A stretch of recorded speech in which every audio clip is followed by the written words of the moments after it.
इस वीडियो में हम पढ़ेंगे केमिकल थर्मोडायनामिक्स चैप्टर का topic enthalpies of physical transformation. ये एंथैल्पीज ऑफ फिजिकल ट्रांसफॉर्मेशन क्या होता है, हमने लोअर क्लासेस में देखा था। सब्सटेंस के 3 स्टेट्स होते हैं, solid, liquid and gaseous, and ये एक दूसरे के फॉर्म में हम उसको चेंज कर सकते हैं। इनका जो फेज है हम उसको चेंज कर सकते हैं, सॉलिड को लिक्विड में, लिक्विड को गैसियस में। अब आपको 12th स्टैंडर्ड में क्या पढ़ना है वही पढ़ना है, बस आपने जो लोअर क्लास में पढ़ा था, बट यहाँ पे हम टर्म्स यूज करेंगे अकॉर्डिंग टू योर स्टैंडर्ड। आप अभी 12th स्टैंडर्ड में हो तो हम ऐसे नहीं बोलेंगे सॉलिड को लिक्विड में चेंज किया, लिक्विड को गैसियस में चेंज किया। हम यहाँ पे कुछ स्टैंडर्ड टर्म्स यूज करेंगे। तो आइए देखते हैं उसको। यहाँ पे हमें 6 टाइप्स के रिएक्शंस पढ़ने हैं। Types of enthalpies, 6 types of enthalpies हमें पढ़ने हैं। कौन कौन से हैं, पहले देखेंगे एंथैल्पीज ऑफ फिजिकल ट्रांसफॉर्मेशन क्या होता है। Enthalpies of physical transformations are the changes in heat energy that occurs when a substance changes state. अगर कोई सब्सटेंस अपना स्टेट चेंज कर रहा है, सॉलिड से लिक्विड में या लिक्विड से गैसियस में जा रहा है, उस टाइम पे उसको जो एनर्जी रिक्वायर्ड रहता है उसको बोलते हैं changes that we call the enthalpy of physical transformation. उसका आउटर लुक ही चेंज हो रहा है, इसीलिए उसको फिजिकल बोलेंगे। फिजिकली वो form only change, that substance changes only the form, इसीलिए यहाँ पे बोला है फिजिकल ट्रांसफॉर्मेशन। तो उसमें देखेंगे 3 types enthalpy of phase transition के। 3 टाइप्स रहेंगे, enthalpy of fusion, enthalpy of vaporisation, enthalpy of sublimation. आप ये तीनों नाम याद कर लो। इसके डिटेल एक्सप्लेनेशन एंड उसका डेफिनेशन कैसे कैलकुलेट करना है उसके बारे में हम देखेंगे। पहले आपको ये तीनों नाम याद होने चाहिए। एंथैल्पी ऑफ फेज ट्रांजिशन में हमें क्या देखना है, enthalpy of fusion, enthalpy of vaporisation, enthalpy of sublimation. फिर हम पढ़ेंगे एंथैल्पी फॉर द एटॉमिक और मॉलिक्यूलर चेंज के बारे में। इसमें देखेंगे 3 types enthalpy of ionisation. Ionisation मतलब क्या, जो भी एलिमेंट्स दिए हैं केमिकल रिएक्शन में हम उसको कन्वर्ट करेंगे आयंस में, positive ion otherwise negative ion. Cation and anion के बारे में हमने पढ़ा है, वो रहता है आयोनाइजेशन। फिर एटोमाइजेशन क्या होता है, एलिमेंट्स का एटम्स में कन्वर्ट होना, इसको बोलते हैं एटोमाइजेशन। एंड सॉल्यूशन का मतलब क्या होता है, सॉल्यूशन फॉर्म करना, सॉल्वेंट प्लस सोल्यूट, इसको लेके हम सॉल्यूशन फॉर्म करते हैं। अब इन तीनों भी रिएक्शंस में, तीनों भी जो भी हम फंक्शन कर रहे हैं उसमें कुछ तो एनर्जी रिक्वायर्ड रहेगी, उसको बोलेंगे एंथैल्पी। अगर आयंस फॉर्म कर रहे हैं तो उसको बोलेंगे एंथैल्पी ऑफ आयोनाइजेशन। अगर एटम्स फॉर्म कर रहे हैं तो उसको बोलेंगे एंथैल्पी ऑफ एटोमाइजेशन। एंड अगर कोई सॉल्यूशन फॉर्म करे तो उसको बोलेंगे enthalpy of solution. Enthalpy of phase transition क्या होता है देखेंगे, the amount of heat absorbed और released when a substance changes from one state to another. यहाँ पे जो भी सब्सटेंसेस है वो 3 स्टेट में रहते हैं, सॉलिड, लिक्विड एंड गैसियस में। अगर हमें सॉलिड को लिक्विड में चेंज करना है, ऑब्वियसली वो हीट एब्सॉर्ब करेगा, सॉलिड सब्सटेंस हीट को एब्सॉर्ब करके वो चेंज हो जाएगा लिक्विड में। अगर हमें लिक्विड को अगेन सॉलिड में कन्वर्ट करना है तो वो क्या करेगा, लिक्विड हीट को रिलीज करेगा and it will get converted into the solid form. तो यही है फेज ट्रांजिशन, एंड इसमें जो एंथैल्पी एनर्जी लगने वाली है, हीट लगने वाली है, उसको बोलेंगे एंथैल्पी ऑफ फेज ट्रांजिशन। उसमें देखेंगे 3 टाइप्स। एंथैल्पी ऑफ फ्यूजन क्या है, the amount of heat required to melt a solid completely. किसी भी सॉलिड को मेल्ट करने के लिए जो एनर्जी लगेगी, जो हीट लगेगी, उसको बोलेंगे एंथैल्पी ऑफ फ्यूजन। अगर हमें यहाँ पे वाटर का एग्जांपल लेंगे, वाटर सॉलिड स्टेट में मतलब आइस में है एंड इसको कन्वर्ट करना है हमें लिक्विड H2O में, तो हमें जो एनर्जी लगेगी, जो हीट लगेगी, उसकी अमाउंट 6.01 किलो जूल है at the 0 degree Celsius.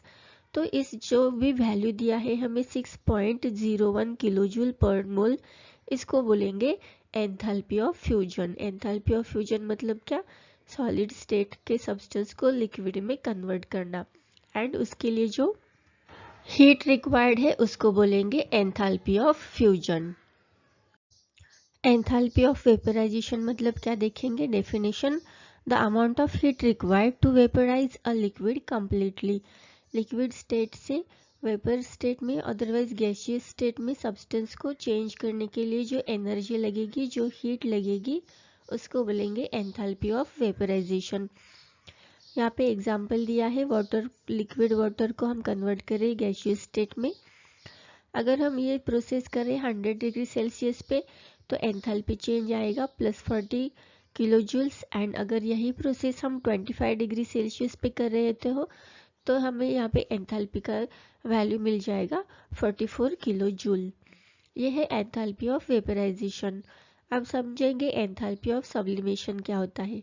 Sublimation का क्या मीनिंग है, सॉलिड स्टेट से डायरेक्टली गैसियस फॉर्म में सब्सटेंस चला जाता है, सॉलिड फेज से गैसियस फेज में, तो उसके लिए जो हीट रिक्वायर्ड रहेगा उसको बोलेंगे एंथैल्पी ऑफ सब्लिमेशन।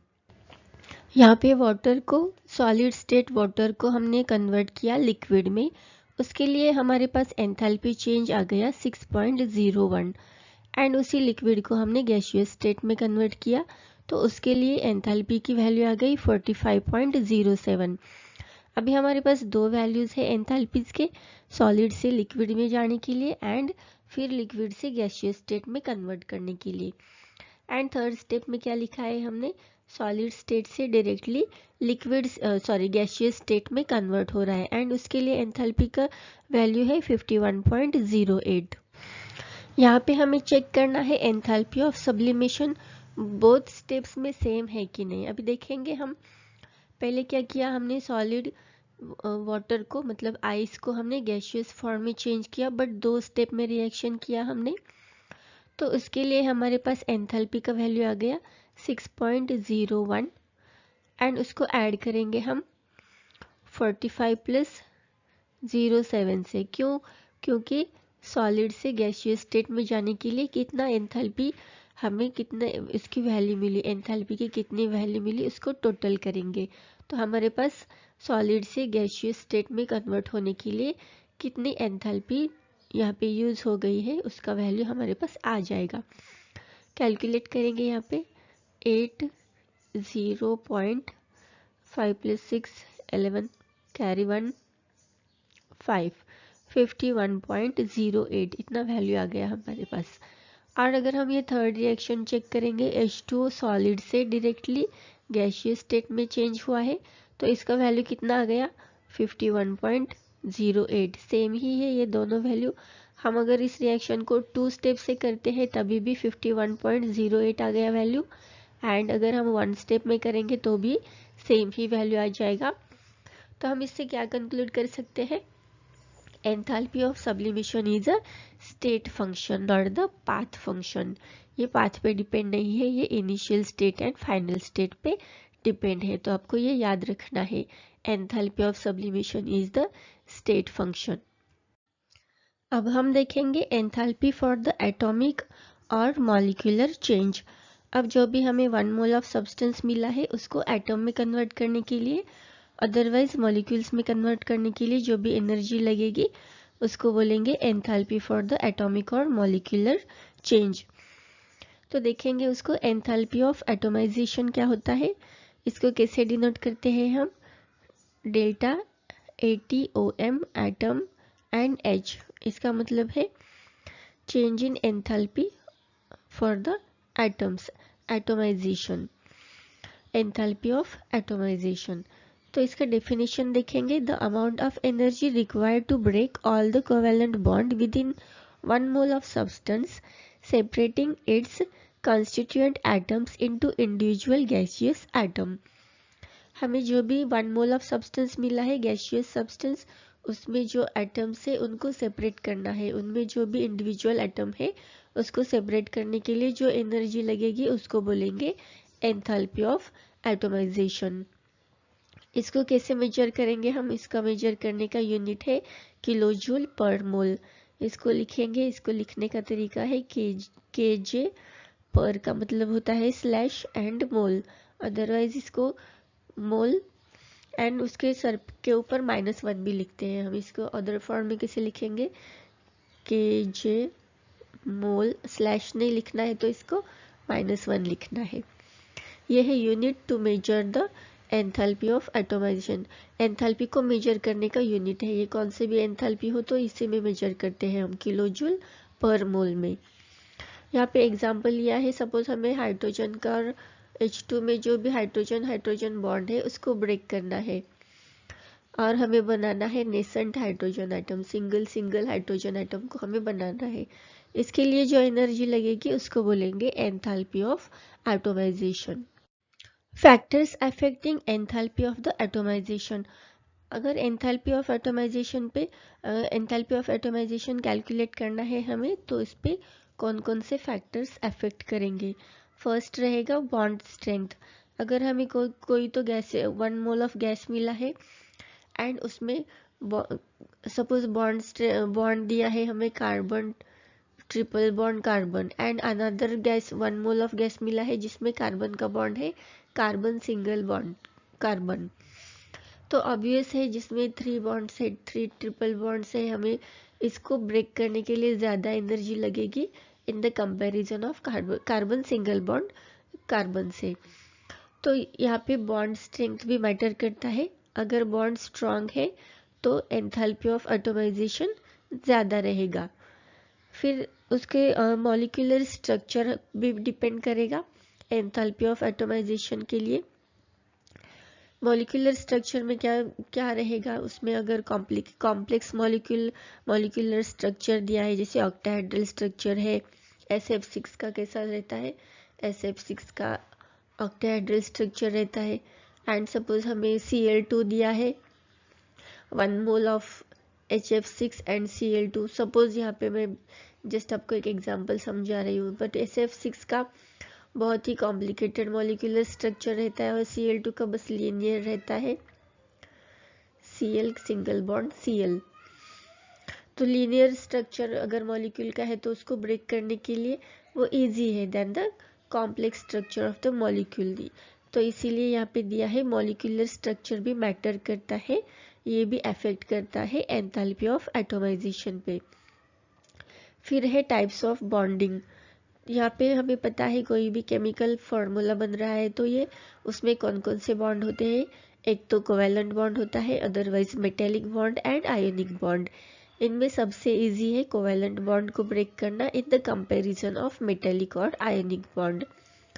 तो वो भी टाइप्स ऑफ बॉन्डिंग भी अफेक्ट करेगा एंथैल्पी ऑफ एटोमाइजेशन पे। अब हम देखेंगे एंथैल्पी ऑफ आयोनाइजेशन क्या होता है। इसको डिनोट करने का सिंबल होता है, आपको ट्रायंगल ड्रॉ करना है, फिर शॉर्ट फॉर्म ऑफ आयंस लिखेंगे, आयोनाइजेशन लिखेंगे ION एंड कैपिटल H। इसका मतलब होता है एंथैल्पी ऑफ आयोनाइजेशन। इसका डेफिनेशन देखेंगे, the amount of energy required to remove 1 electron from a single isolated gaseous atom in its ground state.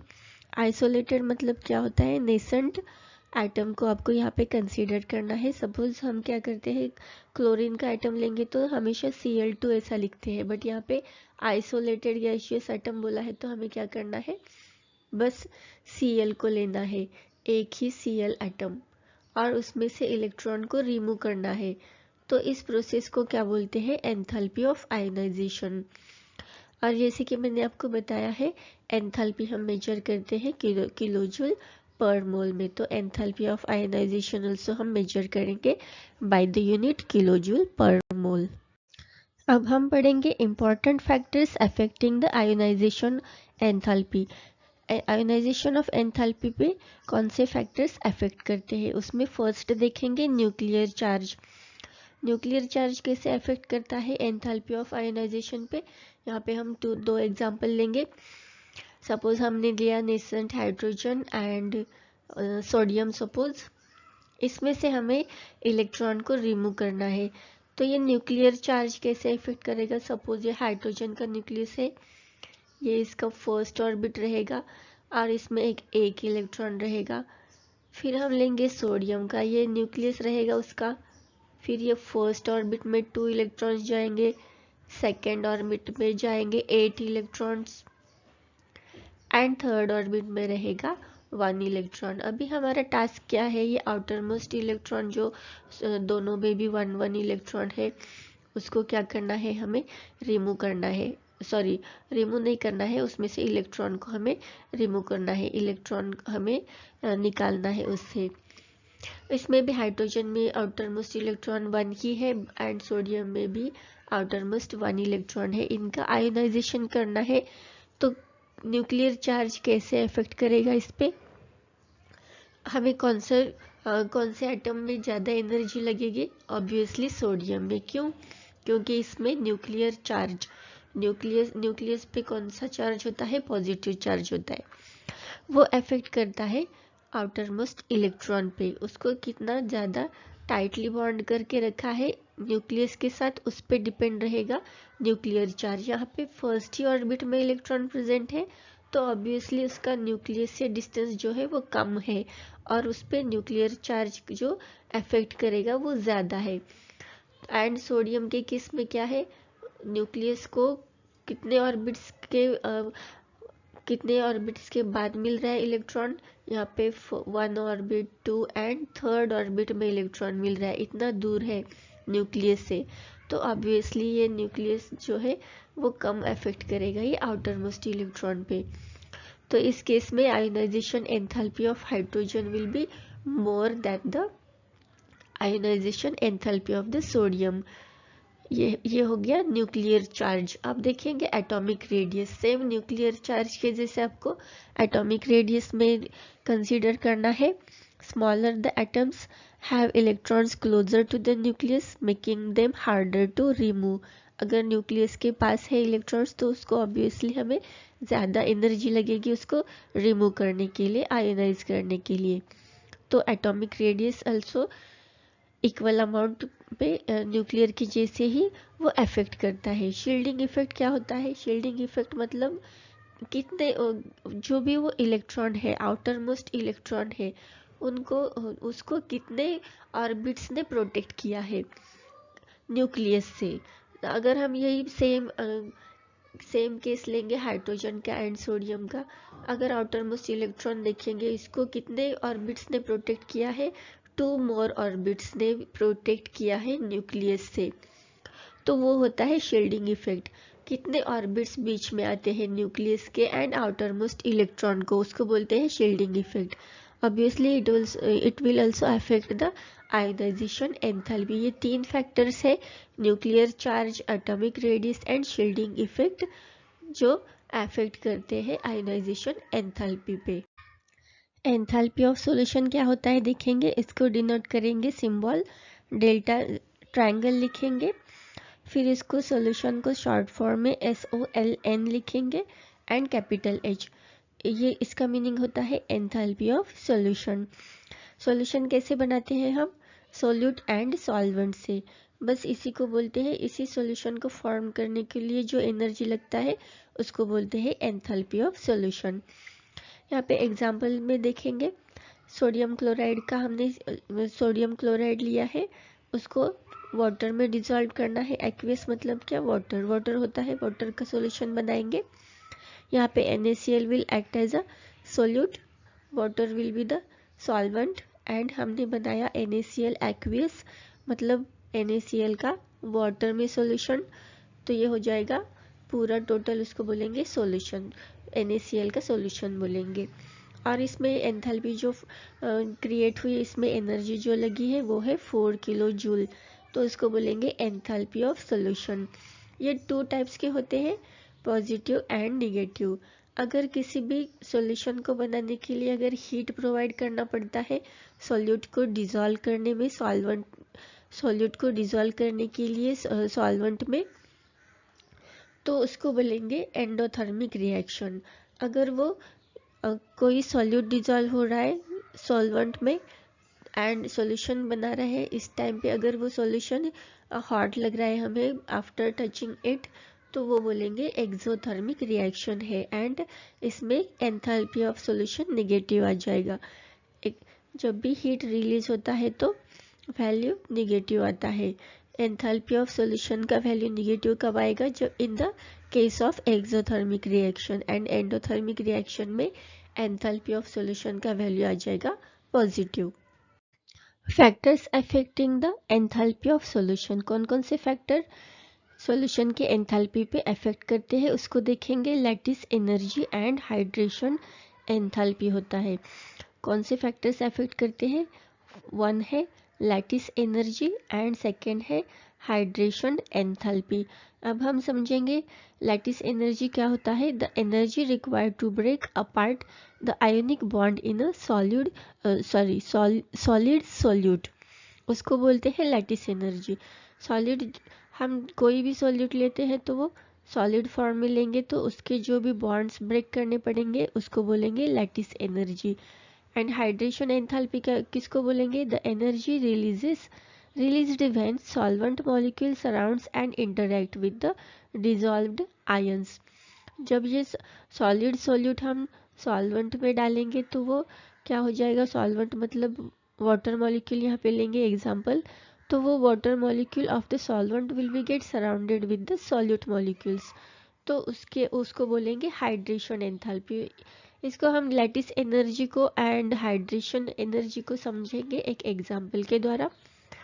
Suppose मैंने यहाँ पे लिया NaCl और हमें लैटिस एनर्जी के बारे में देखना है, तो इसको हमने ब्रेक किया Na positive and Cl minus के आयंस में, तो इस बॉन्ड ब्रेक को जो भी एनर्जी लगती है उसको बोलते हैं लैटिस एनर्जी। अब हमने क्या किया, इसी को, ये जो NaCl है इसको रिएक्ट किया वाटर के साथ, तो क्या होगा? आफ्टर डिजॉल्विंग, ये सोडियम क्लोराइड को डिजॉल्व करने के बाद वाटर में ये कुछ ऐसा बन जाएगा। ये वाटर मॉलिक्यूल्स रहेंगे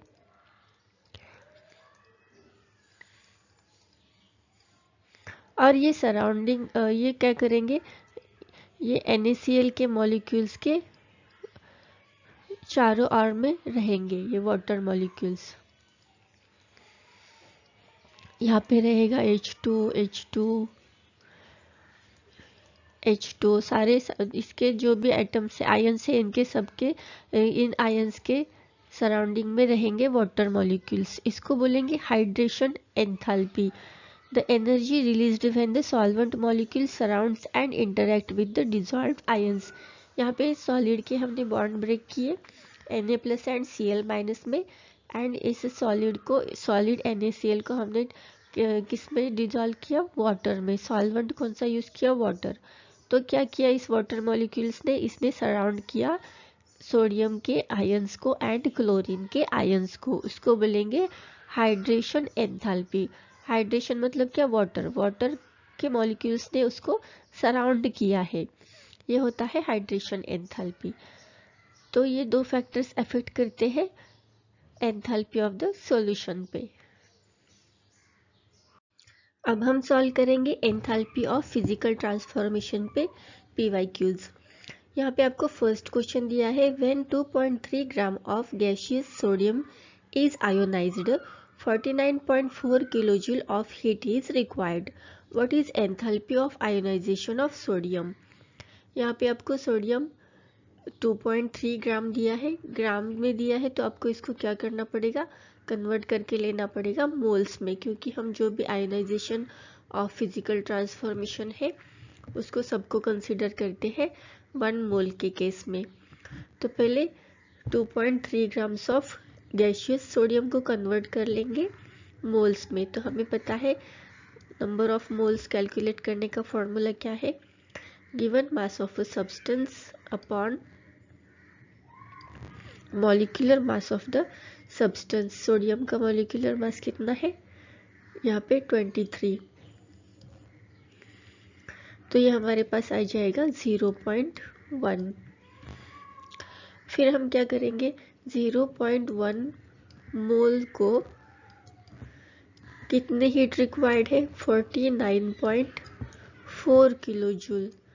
2.3 ग्राम मतलब कितने मोल्स? 0.1 मोल। 0.1 मोल को 49.4 ग्राम किलो जूल एनर्जी रिक्वायर्ड है आयोनाइज करने के लिए, तो 1 मोल के लिए कितना रहेगा 494 किलो जूल। तो यहाँ पे हमारे पास option number B correct answer आ जाएगा। Question number 2, which of the following equation is correct for heat of sublimation. यहाँ पे आपको डायरेक्ट फॉर्मूला पूछा है हीट ऑफ सब्लिमेशन का, एंथैल्पी ऑफ सब्लिमेशन। तो हमें ऑप्शंस देखेंगे तो हमारे पास option number A is the correct answer, क्योंकि हम enthalpy of fusion and enthalpy of vaporisation का सम करते हैं तो हमें एंथैल्पी ऑफ सब्लिमेशन आ जाता है। तो इसमें option number A is the correct answer. Question number 3 solve करेंगे। Enthalpy of fusion and enthalpy of vaporisation for water respectively are 6.01 kilojoule per mole and 45.07 kilojoule per mole at 0 degree Celsius. What is enthalpy of sublimation at 0 degree Celsius. तो अभी हमने देखा था enthalpy of sublimation का formula क्या होता है, उसको लिखेंगे एंड फिर वैल्यू पुट करके हम उसको कैलकुलेट करेंगे। आइए इसको सॉल्व करते हैं। Enthalpy of sublimation is equal to क्या होता है, enthalpy of fusion plus enthalpy of vaporisation. Values put करेंगे। एंथैल्पी ऑफ फ्यूजन कितना दिया है हमें, यहाँ पे दिया है एंथैल्पी ऑफ फ्यूजन 6.01, ऐड करेंगे उसको 45.07 में। एडिशन के बाद हमारे पास आंसर आ जाएगा 51.08 किलो जूल, सॉरी 88 नॉट 08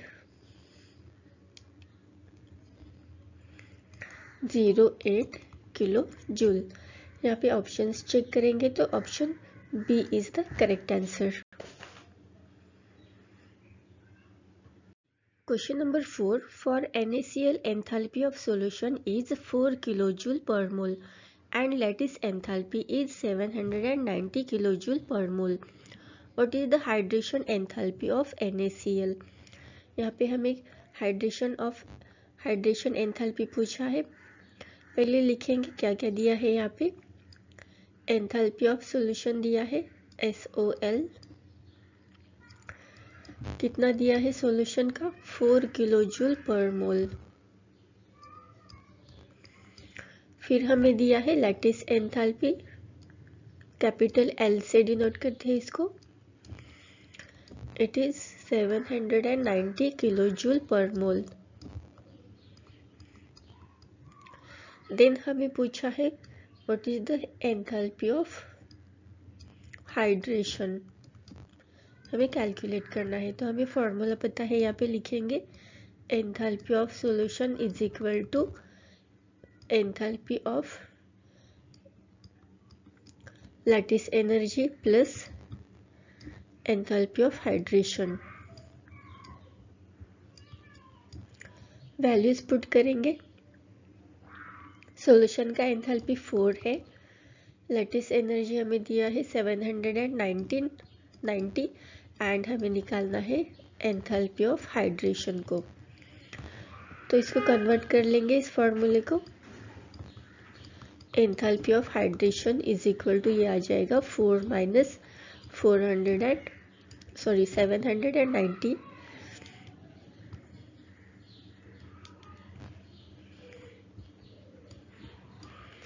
तो हमारे पास आंसर कौन सा आ जाएगा -786। ऑप्शंस चेक करेंगे तो हमारे पास option number C is the correct answer.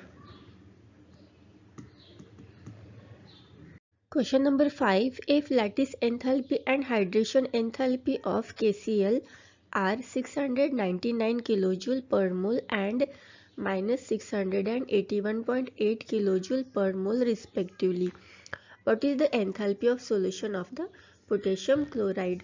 अभी हमने सॉल्व किया था एंथैल्पी ऑफ सॉल्यूशन, क्या रहता है formula, enthalpy of lattice energy plus enthalpy of hydration. तो यहाँ पे वैल्यूज पुट करेंगे। लैटिस एंथैल्पी दिया है हमें 699 प्लस इनटू ब्रैकेट माइनस 681.8। इसको कैलकुलेट करने के बाद हमारे पास आंसर कौन सा आ जाएगा?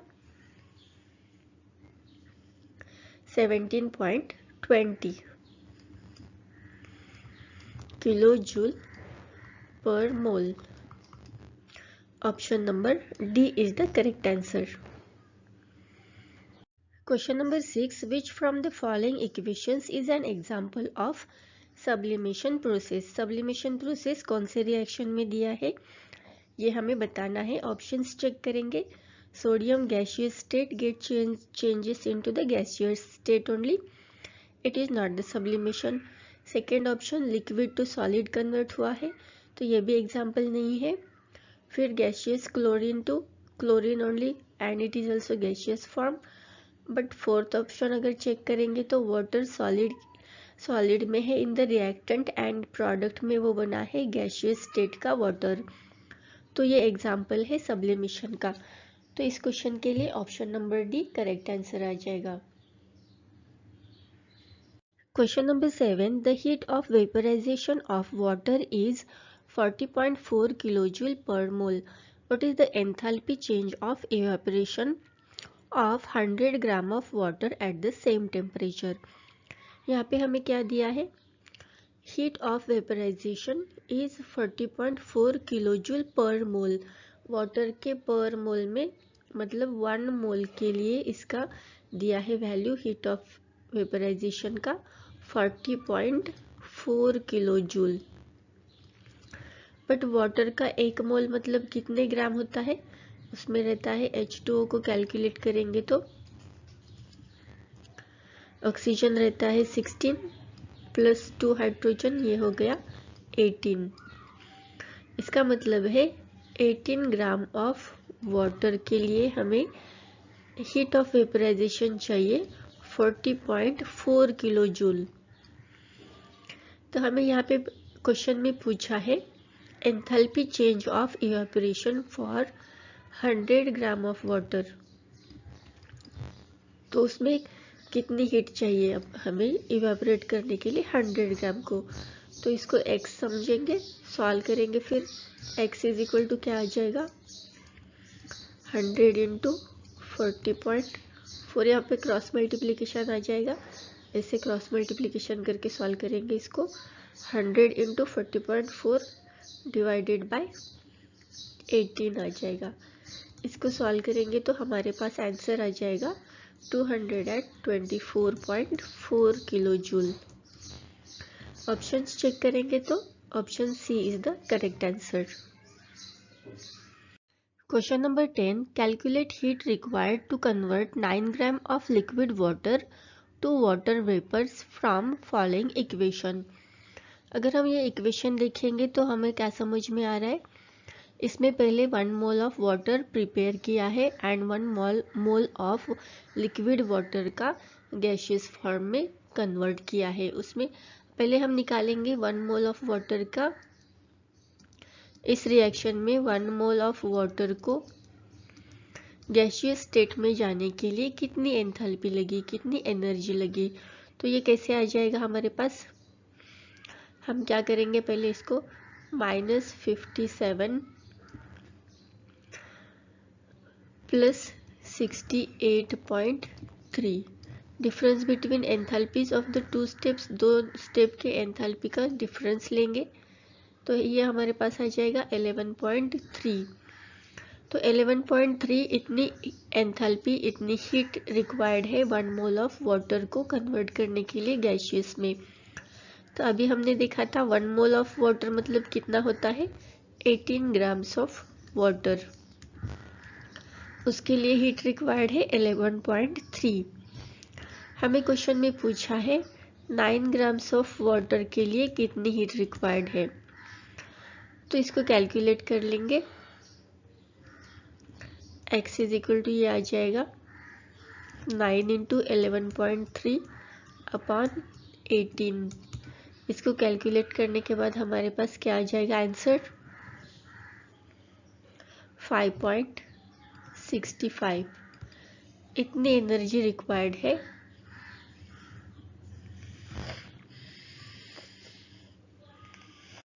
Question number 11, under similar conditions enthalpy of freezing is exactly opposite to.